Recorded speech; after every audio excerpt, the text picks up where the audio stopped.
Reservation ಕನ್ನಡದಲ್ಲಿ ನಾವು ಮಹಿಳಾ ಮೀಸಲಾತಿಗೆ ವಿರೋಧ ಇಲ್ಲ.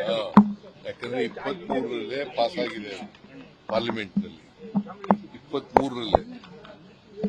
ಸೊ ಅವರು ಇಂಪ್ಲಿಮೆಂಟ್ ಮಾಡಬೇಕಷ್ಟೇ. ಈಗ ಮುಂದಿನ ಚುನಾವಣೆಗೆ ಇಂಪ್ಲಿಮೆಂಟ್ ಮಾಡಲಿ. ಈಗ ಅವರು ಕಾನ್ಸ್ಟಿಟ್ಯೂಷನ್ ಅಮೆಂಡ್ಮೆಂಟ್ ತಂದದ್ರಿಂದ ಬಿದ್ದೋಯ್ತು. ಕಾನ್ಸ್ಟಿಟ್ಯೂಷನ್ ಅಮೆಂಡ್ಮೆಂಟ್ ಒಂದೇ ಮಾಡಿದ್ರೆ, ಮಹಿಳಾ ಮೀಸಲಾತಿ ಒಂದೇ ಮಾಡಿದ್ರೆ, ಡಿಲಿಮಿಟೇಷನ್ ಮಾಡದೇನೆ ಅದನ್ನ ಮಿಕ್ಸ್ ಮಾಡಿ ಮಾಡಿದ್ರು, ಅದರಿಂದ ಬಿದ್ದೋಯ್ತು. ಕಾನ್ಸ್ಟಿಟ್ಯೂಷನ್ ಅಮೆಂಡ್ಮೆಂಟ್ ಮಾಡಿದ್ರು. Played politics. ಅವರು ರಾಜ್ಯ ಡಿಲಿಮಿಟೇಷನ್ ಮತ್ತೆ ಮಹಿಳಾ ಮೀಸಲಾತಿ ಎರಡನ್ನೂ ಒಟ್ಟಿಗೆ ತಗೊಬಂದಿದ್ರು.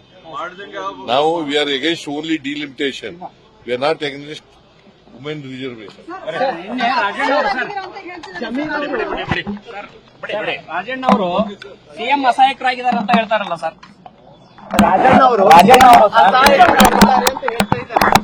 ಮೊದಲ ತರ ಸಿಎಂ ಇಲ್ವಂತೆ ಸರ್. ಈಗ ಮಾತಾಡಿದ್ದೀನಿ ರಾಜಣ್ಣ, ನಾನು ನಿನ್ನೆ ಕರೆದು ಮಾತಾಡಿದ್ದೀನಿ. ನ್ಯೂಸ್ ಫಸ್ಟ್ ನಿರ್ಭೀತಿಯಿಂದ ನಿಮ್ಮ ಪರವಾಗಿ.